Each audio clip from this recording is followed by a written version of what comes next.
Deus havia. Agora Deus precisa enviar um libertador. E Ele chama Moisés. E Moisés, desde que nasceu, ele foi chamado para esse ministério. Desde o seu nascimento, Moisés, ele já havia sido separado para isso. Deus havia colocado Moisés dentro do palácio de Faraó. E ele cresce junto com a família real, a família de Faraó. Ele foi criado pela filha de Faraó. Chegado o tempo da sua maturidade, ele vendo que os egípcios, eles subjugavam os judeus, e ele sabia que ele era judeu de nascença, ele resolve tomar partido, e ele mata um egípcio. E aí ele tem que fugir, por medo de ser morto.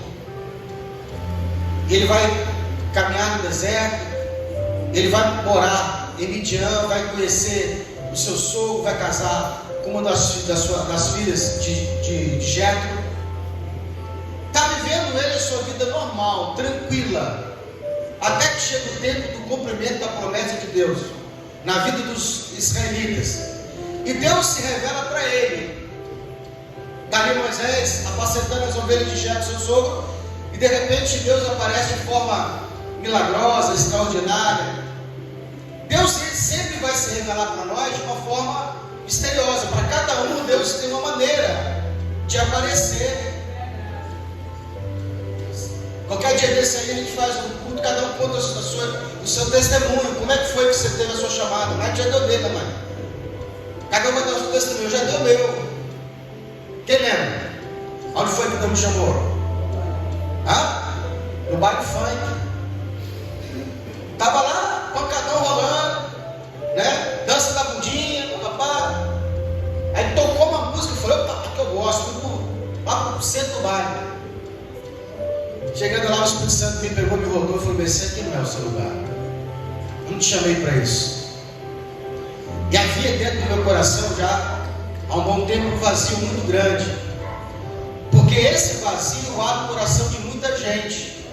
E é por isso que muita gente está se enfiando na prostituição, nas drogas, na bebida, na orgia, tentando ocupar um lugar dentro de si, um vazio dentro de si, que só pertence à divindade. É Deus que vai ocupar. Jesus, ele é a pedra mais forte. Jesus é a força que ocupa esse lugar. Esse lugar é o trono do coração de cada um. Não adianta colocar cocaína, crack, bebida, prostituição, orgia, nada ocupa esse lugar. Nada vai conseguir ocupar esse lugar que pertence a Deus. E a pessoa sente esse vazio dentro dela. Tem essas pessoas que ficam procurando alguma coisa para poder, sabe, saciar uma sede que há dentro dela. Eu vou na droga. Eu achava que era mulher. Eu andava de carro na rua, eu trabalho funk por quê? Não era por causa do clube, era por causa de mulher. Andava na rua caçando, olhando para o lugar, ver se de repente encontrava uma que olhasse para mim, olhasse para ela. Mas não era mulher. Eu achava que era. Era o quê? Era o Senhor. Um dia eu passei, aí o Espírito Santo falou comigo dentro do baile. De lá para cá eu vim sentir esse desejo de voltar a caminhar na presença de Deus. Um dia eu estava vindo do serviço, trabalhava de frentista num posto. A minha escala era tarde. Eu fiz de tudo para mudar a escala, não consegui mudar. E aí eu saía 10 horas, 10 e pouco da noite, pegava o ônibus, chegava em casa 11 alguma coisinha. E nesse horário, quando eu descia no ponto de ônibus, tinha sempre um grupo de uns 20 jovens. Eles estavam no Monte Orado. E eu olhava para eles, eu sentia o desejo de estar no meio deles. E aí eu falava assim, se um dia eu conseguir voltar para a presença de Deus, eu quero ser igual a esses crentes. Eu quero estar no meio deles. O tempo foi passando.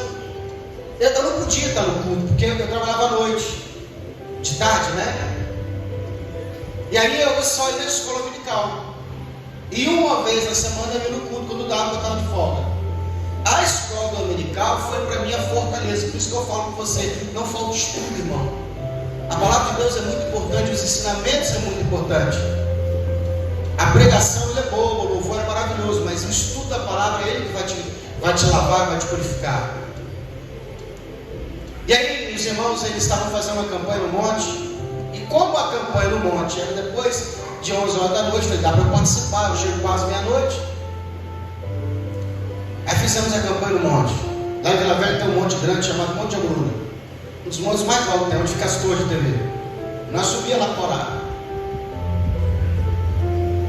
Fizemos 7 segunda-feiras. Na última segunda-feira, uma profeta virou e falou assim: Deus está entregando a chave de prosperidade na vida de muita gente aqui. E pediu para a gente fazer assim com a mão. Eu não estava ali buscando prosperidade. Na verdade, eu não precisava de dinheiro. Estava indo bem. Eu queria voltar para Jesus, eu queria servir a Deus, eu queria trabalhar para Jesus, mas o horário do meu trabalho não dava. E a irmã falou assim: olha, Deus manda te dizer para você que ele vai mudar o horário do seu trabalho.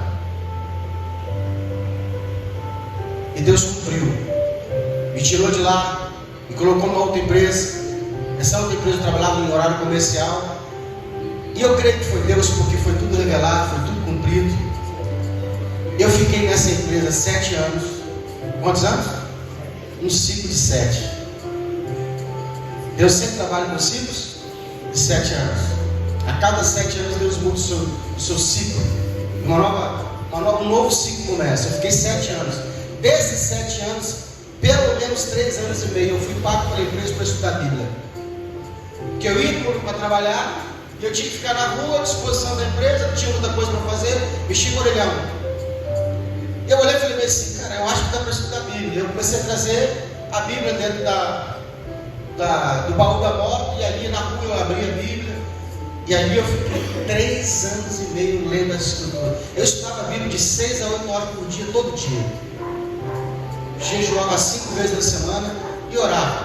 Não era muito de oração, mas orava. Por que eu estou te contando isso? Porque Deus vai aparecer para nós de forma diferente. Ele falou comigo no começo, de onde? Dentro do baile funk. Falou com Moisés numa sarça. O que despertou em Moisés? A curiosidade. É que ele olhou para a sarça e ele viu o quê? Ele viu o quê? A sarça pegar? Mas isso é comum. Aonde Moisés estava no deserto, sarça, galha, pega fogo. Mas o que Moisés se impressionou, que a sarça não se consumir. Ele vai dizer, engraçado, eu passei ali bem aquela sarça, mas eu percebo que ela não está se consumindo. E aí ele volta. Quando ele volta, ele ouviu a voz de Deus: Moisés, arranca a sandália dos teus pés, porque o lugar que tu estás é santo. Moisés, ele era príncipe, ele foi criado dentro do palácio, e todo príncipe andava de sandália. O servo, o escravo andava descalço. O príncipe, ele anda o quê? De sandália. Todo mundo, quando via os príncipes, a realeza, os que eram os egípcios daquela época, o que diferenciava entre eles, principalmente eram as roupas e a sandália nos pés. Quando Moisés chega diante do Senhor, que apareceu para ele dentro da sala, o Senhor falou comigo assim: lá fora você pode ser príncipe, lá fora você pode ser importante, mas na minha presença entra como servo, começa como servo. E todo servo tem que aprender o quê? Arrancar a sandália dos teus pés e servir ao Senhor. Entra com humildade, entra com o coração pronto para servir. Não sei você, mas eu acredito que Moisés arrancou a sandália dos pés e o quê? E Deus falou com ele: Moisés, tem uma missão para você. Qual missão, Senhor? Volta para o Egito. Eu preciso libertar o meu povo. Tira de lá o povo que está escravizado por 400 anos. Eu tenho ouvido o clamor do meu povo. Moisés relutou. Relutou. O que ele disse? Não, manda outro. Manda o Maico. Manda o Jamilton. Por quê? Porque eu sou gago. Eu não sei falar, eu não sei pregar, eu não sei cantar. Né? Já viu como é que as pessoas, quando não quer fazer uma coisa, não dá desculpa? Quem é bom desculpa? Não ouvi. Quem é bom desculpa? Pastor, o que é desculpa? É a mentira que você conta para si mesmo quando você não quer fazer uma coisa. Porque o ser humano, quando quer fazer, ele dá um jeito. Quando ele quer fazer, ele arruma outro caminho para fazer. Moisés não queria fazer a vontade de Deus, ele queria fazer o quê? Ele queria que o Senhor enviasse outro. O Senhor vai ter ali um pouco de paciência com ele, vai mostrar para ele que ele é capaz. Moisés vai dizer assim: eu não consigo falar, não sei falar direito. Engraçado, né? E era o cara mais instruído do Egito, que criou, foi crescido pela linguagem do Egito, estudou a linguagem, estudou a cultura. O Senhor falou assim: também vou enviar Arão. E Moisés volta. O Senhor falou para ele assim: você vai chegar diante do faraó e vai dizer para o faraó para libertar o meu povo. E se ele não quiser, você vai anunciar para eles algumas pragas que eu vou enviar para lá. Mas olha, vou te preparar. De primeiro ele não vai te ouvir, porque eu tenho endurecido o coração de faraó. Qual era o objetivo de Deus? Porque Deus poderia ter feito o quê? O que faraó libertasse o povo na primeira praga, no primeiro castigo, na primeira disciplina. Mas a intenção de Deus não era só libertar o povo, era mostrar para o Egito quem era o Senhor, porque ninguém conhecia ainda o Senhor. Existem muitas pessoas que não conhecem a Deus. Tem gente que conhece a Deus de ouvir falar, mas não andou com o Senhor, não tem intimidade com Deus, não conhece a Deus no dia a dia. Cabe a nós ser o quê? A testemunha de Jesus. Jesus disse assim, ó: vós vos sereis as minhas testemunhas. E quando você é testemunha, quando você está passando por uma luta, uma dificuldade, uma adversidade, você consegue pregar para essa pessoa com a sua fé, mostrando para ela que um caminho de dificuldade tem forma de passar, contando para ela os testemunhos de vitória que você teve na sua vida. As adversidades que nós passamos não é para te derrubar, não é para me derrubar, é para que sirva de testemunho que Deus ele é poderoso. Sai Moisés, ele chega no Egito, recepção, 40 anos, ele fugiu de lá, agora ele volta. Quando ele saiu de lá, o rei do Egito era um menino que cresceu junto com ele. Agora esse menino se tornou o quê? Se tornou o faraó, o rei do Egito, mais poderoso. Faraó do Egito, ele se titulava, ele acreditava que ele era uma divindade. O próprio faraó achava que ele era Deus, ele era filho da divindade. Então não era simples e fácil Moisés chegar lá e falar com ele assim: tira o povo, liberta o povo, porque o meu Deus mandou eu vir, porque o próprio faraó se achava Deus. E Faraó vai dizer assim: que Deus? Quem é o seu Deus? Por quê? Porque no Egito havia várias divindades, vários deuses. E agora Moisés está falando o quê? Que o Deus dele, o Deus dos escravos, entenda bem, o Deus dos escravos, porque o Egito achava, criam e tratavam os judeus como quem? Como escravos, pessoas insignificantes, pessoas que não tinham valor. E agora Moisés aparece dizendo que veio libertar esse povo da escravidão e pedindo para que o faraó liberte esse povo, para que esse povo vá adorar o seu Deus. Uma nação que não adorava os deuses do Egito. E ter um Deus era sinônimo de poder. Como Israel não adorava nenhum dos deuses do Egito, para o egípcio, o judeu era quem? Alguém sem poder. Tem gente que acredita que o Deus dela, da macumba, é mais poderoso, dá tudo que eles querem. E falta às vezes a crença no cristão de ter a mesma crença do seu Deus. E aí Moisés então fala para Faraó: eu vim aqui para libertar o povo, somos o povo da escravidão. Faraó falou assim: não vou libertar. E aí Moisés então anuncia a primeira praga. Fere o Nilo, uma das divindades do Egito. Cada praga dessas que Moisés anuncia está atacando uma das divindades dos egípcios. O Nilo, as rãs. Os judeus, os egípcios, eles se sentiam purificados. Por isso que eles sempre andavam com o corpo depilado. Eles não tinham cabelo, pelo, porque eles entendiam que o pelo do corpo é sinônimo de imundícia e atraía pestes, como o piolho. Por isso a praga do piolho, porque havia uma divindade que os protegia dessas doenças. E eles viviam acusando os egípcios de ser o quê? Violentos. Então, quando Moisés ataca eles com a peste do pior, ele só pegou os egípcios. Era Deus dizendo assim: o Deus que vocês confiam, que liberta vocês, que protege vocês, não tem poder. Cada praga que Moisés foi anunciando estava de frente atacando uma das crenças, uma da divindade que tanto o Egito acreditava que era poderoso. 10 pragas, 9 delas Moisés foi falando. E eu acho interessante é que nenhuma das pragas que Moisés anuncia, que fere os egípcios, atacava o povo de Deus. Na terra de Gósen, onde moravam os egípcios, nada acontecia. No dia que Moisés feriu uma das pragas, que ficou 3 dias nas trevas, porque os egípcios acreditavam que quando o sol se punha, o Deus Ra morria, e de manhã cedo o Deus Ra ressuscitava. Você fala assim, adorar o sol. Tem gente que adora o sol, tem gente que faz culto ao sol. No mês de dezembro se comemora uma data festiva que todo mundo comemora, que é o 25 de dezembro, que colocaram essa mentira dizendo que é para Jesus. E semana agora eu vi um culto, e o pastor ele mostrou biblicamente que a Bíblia fala o dia do nascimento de Jesus. Setembro, outubro para nós, Eu sempre soube que era setembro, outubro, porque a gente já tinha estudado isso antes. Mas eu nunca tinha visto o pastor mostrando na Bíblia. A Bíblia mostrando, falando nos versículos bíblicos que é setembro, outubro. Na Bíblia fala que é entre o dia 15 ao dia 30 de setembro, outubro para nós.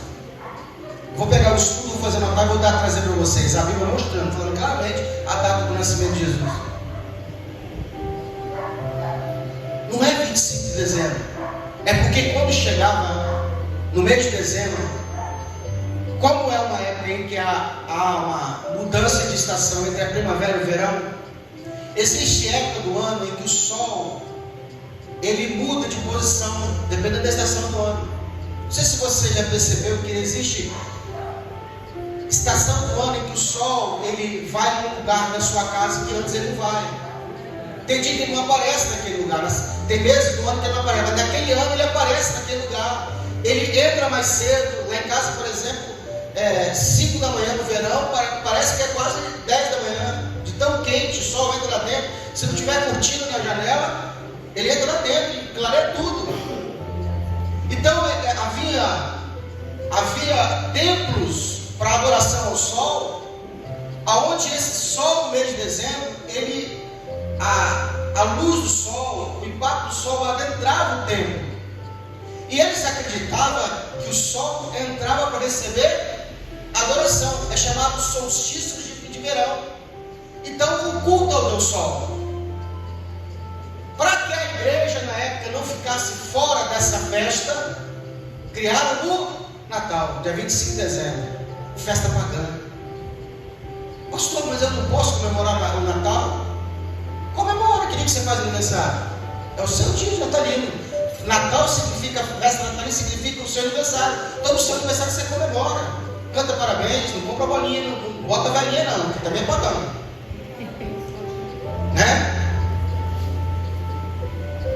Então, quando Moisés anuncia a paga das trevas, eu sei que eu estou desconstruindo na sua mente as coisas que você gostava, festa junina, essas coisas, você festa pagã, calma, relaxa.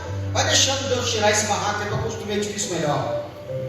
Fizeram comigo também, agora é minha vez de fazer com você. Arrancaram de mim, sei lá atrás, eu quero arrancar de você também. Pastor, por quê? Porque a festa está pagando. A gente é de Deus, é cristão. Pastor, mas eu não posso ter festa? Pode, tem as festas da Bíblia. Deus é um Deus de festa. Quando a igreja for arrebatada, vai ter 7 anos de festa. Olha como é que Deus gosta de festa. Voltando para o texto. Deus fere o sol, e por 3 dias no eclipse solar, o sol não apareceu dessas trevas. Detalhe, nenhuma luz ficava acesa. Irmão, existe treva que, dependendo da luz, ela não clareia. Quem já viajou na neblina, sabe que tem farol que ele não pega, não via nada, dependendo da. A Bíblia diz que era tamanho as trevas e quase que dava para palpar. As pessoas não conseguiam ver aqui, ó, não conseguiam enxergar. Detalhe, na terra de Israel, normal, o sol saiu, se pôs, tranquilo, lá não aconteceu nada. Várias das pragas que Moisés anuncia, o que são as pragas? São sentenças, são castigos que Deus estava ferindo o Egito. E por que Deus fazia? Porque a mensagem de Moisés era: deixa meu povo ir embora, solta o meu povo, liberta o meu povo. E só tinha uma pessoa no Egito capaz de cumprir, de obedecer e fazer com que aquilo acontecesse, era Faraó. E a Bíblia diz que Deus havia endurecido o coração de Faraó, porque a Bíblia diz que tanto mover quanto endurecer o coração vem de Deus. O se converter não está em nós. É por isso que eu prego, a doutrina da nossa igreja prega o seguinte: para ser salvo, você não precisa se arrepender. Parece loucura o que eu estou falando, porque toda a igreja evangélica prega que a salvação está na base de quê? Do arrependimento. E não está, porque arrependimento é uma mudança de rumo. Você está indo para cá, você se arrepender, você faz o que quando você se arrepende? Você dá uma volta e vai para lá. E tem gente que aceitou Jesus, mas não está arrependido. Aliás, ele aceitou Jesus ontem e se arrepende no outro dia de aceitar Jesus. Esse ele se arrepende. É a verdade. A única hora que ele se arrepende foi que ele aceitou Jesus. Porque na hora que o Espírito Santo tocou e moveu nele aqui, ele levantou a mão chorando. No outro dia ele fala: que besteira que eu fiz. E agora? Eu ainda fumo, eu ainda bebo. Meu Deus, e agora? Ele se arrepende. Aceitar a Jesus é dizer: isso eu não consigo fazer, eu não consigo me salvar. Então você aceitou Jesus porque você precisa de um Salvador. Agora, o arrependimento é a obra do Espírito Santo. Paulo vai dizer na carta aos Romanos que a bondade e a misericórdia de Deus nos levam ao arrependimento. Toda pessoa que ceia gera nela o Espírito Santo do arrependimento. Quando que você vai ser liberto dos seus pecados? Não é você que se liberta dele, é ceando e Deus gera em você arrependimento. Pastor, isso é base bíblica? A Bíblia diz que dos apóstolos, 2 foram escolhidos para trás de Jesus: Pedro e Judas. Os 2 foram escolhidos, o diabo usar os 2. A Bíblia diz que Jesus roubou. O próprio Jesus vai dizer que roubou pela vida de Pedro, para que quando ele fosse tentado, ele não desfalecesse. Os 2 traiu Jesus. Pedro nega e Judas entrega. A Bíblia diz que Judas, depois de ter entregado Jesus, teve nele remorso, não tinha arrependimento, porque no remorso ele não buscou arrependimento, ele vai e se mata.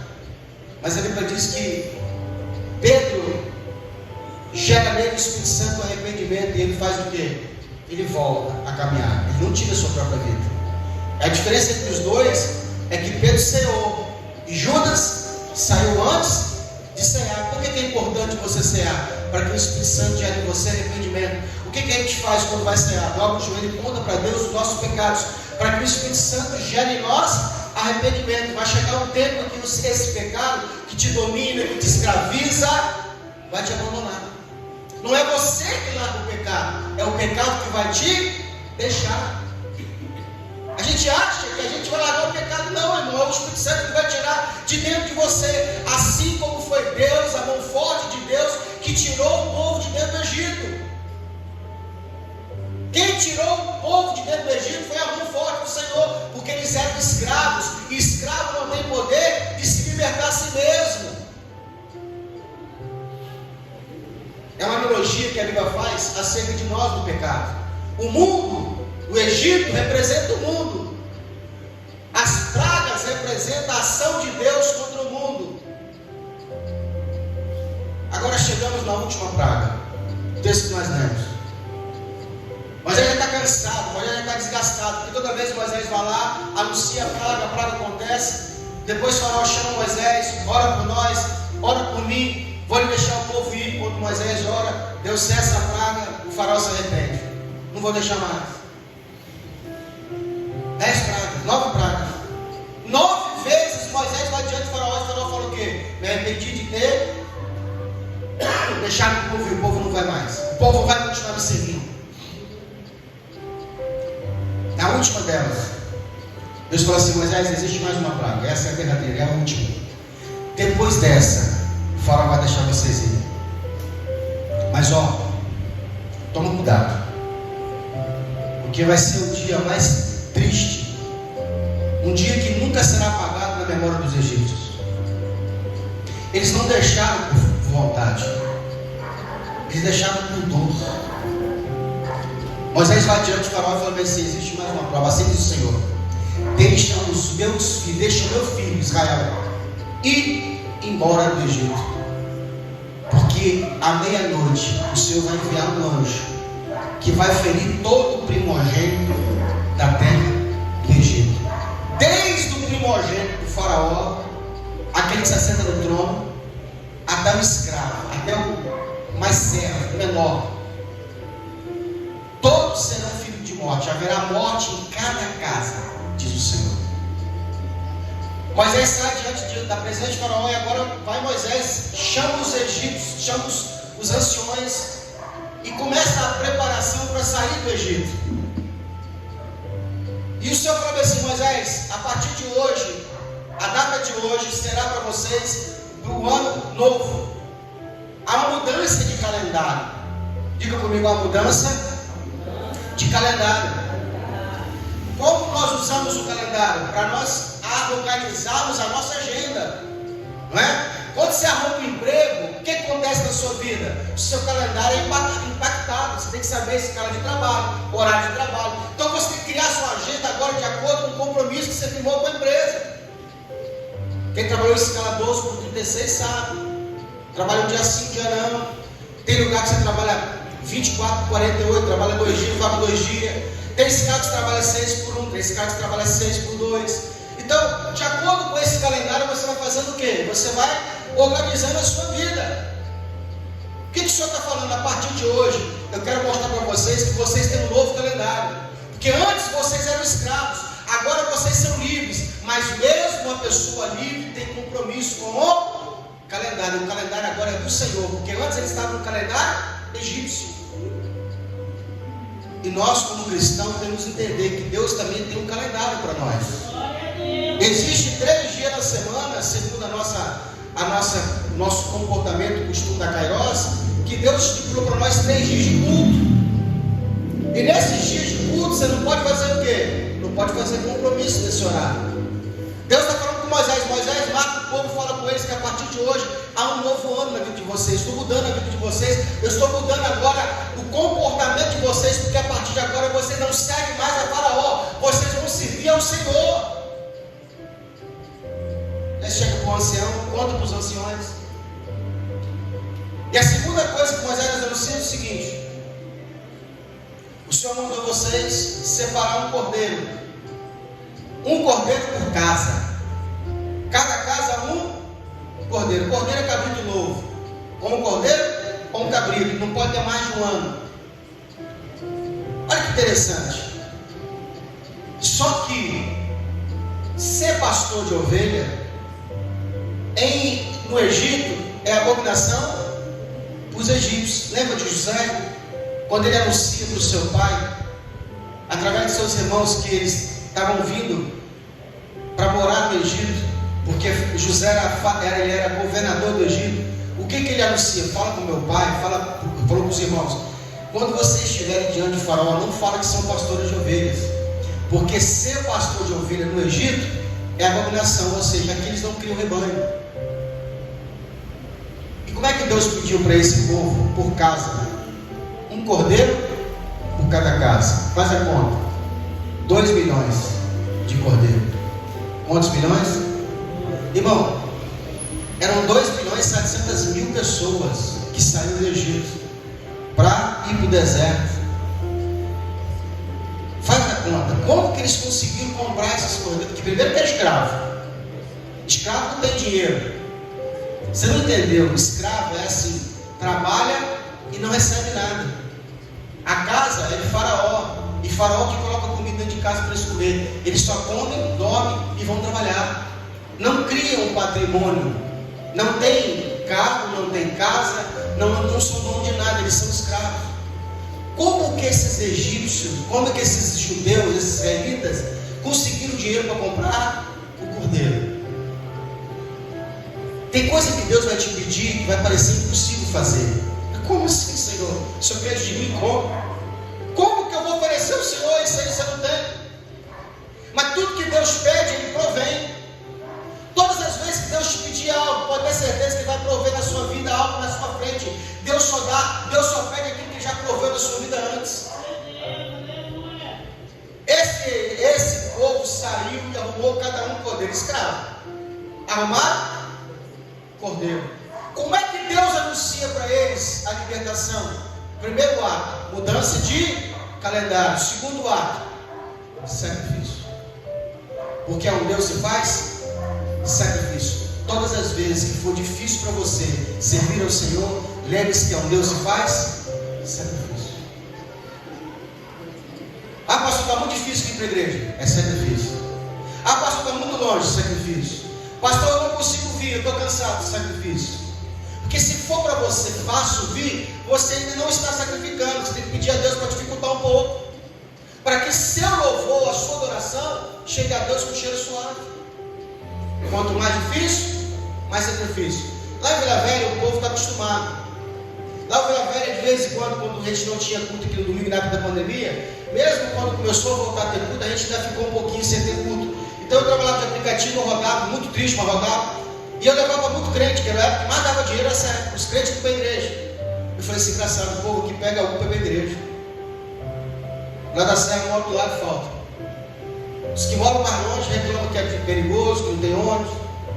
Por que eu estou falando isso? Nós somos chamados para sacrificar o Senhor. Você não pode fazer sacrifício para receber nada de Deus. Você tem que sacrificar porque Deus é Deus. Porque você está cultuando ao Senhor. E Deus falou assim, Moisés, pede o povo para comprar este cabrito e separar. 14 dias fica dentro de casa. Tire das vossas casas todo levedado. Tudo que for levedado. Então tinha que fazer uma faxina. Não podia ter pão levedado. Não podia ter nada que fosse fermento. Era proibido. Até hoje em Israel, quando tem a Páscoa, eles lavam os telhados, eles limpam a casa. Não pode ter pão lá que fica para depois. Pão que fermentou. Mofo, nada disso. Eles levam a sério esse tipo de coisa. Porque o judeu ele aprendeu a respeitar a lei de Deus. Por isso que é um povo próximo. E o Senhor falou assim, existe uma forma. Quando vocês forem comer esse cordeiro, tem que comer ele assado, tem que ser um cordeiro de um ano, examine se o cordeiro tem defeito, porque esse cordeiro está contando para Cristo. E a mensagem que Deus estava passando é o seguinte, é o cordeiro perfeito, é o sacrifício perfeito. Tira o sangue, mata o cordeiro, tira o sangue, passa o sangue aonde?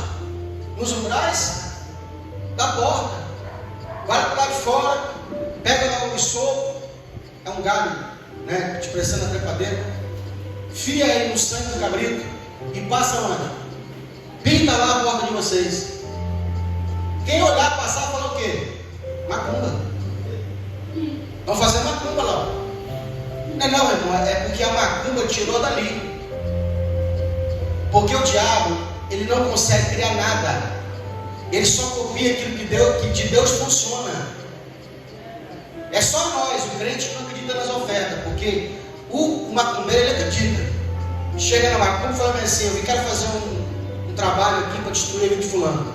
Ou então para ficar rico, ou então para ter sucesso no negócio. Né? O que o padre Chiqueiro fala? Peraí, vou pegar a lista aqui. Ele pega a lista de quê? De oferta. Ó, traz um cabreiro, traz uma galinha, traz uma farofa, traz charuto, traz champanhe. O que é isso? São ofertas. Porque os espíritos dão trabalho de graça. Então tem que trazer as ofertas. Tem que pagar o padre Chiqueiro aí. A parte dele é em dinheiro. Ou no cartão de crédito, no Pix. Ele vai receber pelo trabalho, porque ele é o feiticeiro. Mas ele vai manipular o quê? As ofertas. Coloca onde? No chão. Hoje você passa, quem já viu macumba? Levanta a mão. Alguém já foi crente de macumba? Já foi crente, confessa, irmão. Você vai lá, parece culto.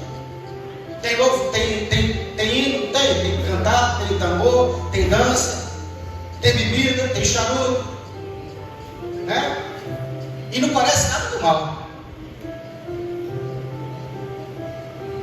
Aí sai de lá e vai para onde? Vai para a encruzilhada. Coloca lá o quê? Uma vasilha com farofa, uma galinha, tem que ter sangue, tem que ter charuto, tem que ter o quê? Tem que ter bebida. O que é isso? É uma oferta. E deixa eu te fazer uma pergunta: será que funciona? Funciona. E o crente tem mais medo da macumba do que das coisas de Deus. Porque ninguém toca na macumba, já percebeu? Ninguém chuta a macumba. Passa onde? Você está doido? Vai que pega. Mas as coisas de Deus, que deveríamos ter respeito, desonramos. 14 dias, separa o cordeiro, tira o sangue, passa nos umbrais da porta, porque nessa noite, diz o Senhor, o meu anjo vai passar e vai ferir todo o primogênito da terra do Egito. Só as casas em que estiver o sangue, o anjo vai poupar. Então qual era a campanha? Obediência. Tinha que obedecer. Tinha que comer o cordeiro assado apressadamente. Pastor, por que apressadamente? Porque era aquela noite que eles iam sair do Egito. Todas as vezes que nós ceamos, a gente tem que entender o seguinte: quem sabe essa vai ser a nossa última ceia? Quem sabe se amanhã eu não vou estar mais aqui? E como é que está a sua vida diante do Senhor? Como é que está a sua vida perante o Senhor? Será que você está com o cajado na mão, o sapato nos pés? O que é isso? Preparado para deixar este mundo. A gente está preparado, irmão. Sabe qual é a dificuldade do crente? Diga assim: qual é, pastor? O mundo segue dentro dele. Olha como é que lá fora tem irmão que ele faz uma força tão grande para vir para a igreja. Por quê? Porque ainda a sedução do mundo seduz ele. É tão fácil viver no mundo, irmão. Nada é difícil para o mundo, mas para as coisas de Deus é dificuldade. Que nós criamos essa barreira para Deus. E deveria ser o quê? Ao contrário. Para Deus deve ser fácil, para o mundo não. Então, a maior dificuldade para a igreja hoje é o quê? Não é difícil Deus tirar do mundo. Agora, Deus tirar o mundo de dentro de nós não é fácil. E é por isso que nós precisamos fazer o quê? Cultuar ao Senhor. Porque a única forma do mundo sair de dentro de nós é através do culto ao Senhor. Por que Deus pediu para que Moisés fosse até o deserto para cultuar o Senhor? Deus precisou de 40 anos para tirar o Egito de dentro do povo. E alguns tiveram que morrer para que a nova geração que nascesse o quê? Verdadeiramente liberta. É muito difícil alguém conhecer o mundo se desapegar dele. Você precisa querer ter nojo no mundo para que Deus possa trazer o reino para dentro de nós. Não é fácil, irmão. É difícil. É luta todos os dias. Então todas as vezes que você lembrar disso, que o mundo está te prendendo, o que você fala? Eu preciso fazer um culto para Deus. Quando você sentir que a sua carne está dominando, você fala o quê? Eu preciso fazer um culto para Deus. E Paulo vai dizer assim, que o nosso sacrifício, o nosso corpo, tem que ser um sacrifício vivo. E existe uma analogia diferente, porque sacrifício é morto, não tem sacrifício vivo. Mas Paulo fala assim, o seu corpo tem que morrer, para que seu espírito possa viver. Traga o seu corpo como sacrifício, arrasta ele para poder o quê? Obedecer a Deus. Entenda, a sua carne não quer Deus. A nossa carne não quer Deus. A lei de Deus, ela peleja contra a carne o tempo todo. À meia-noite passou o quê? O anjo como um relâmpago. O anjo passava na velocidade da luz, olhava, tem sangue, pula.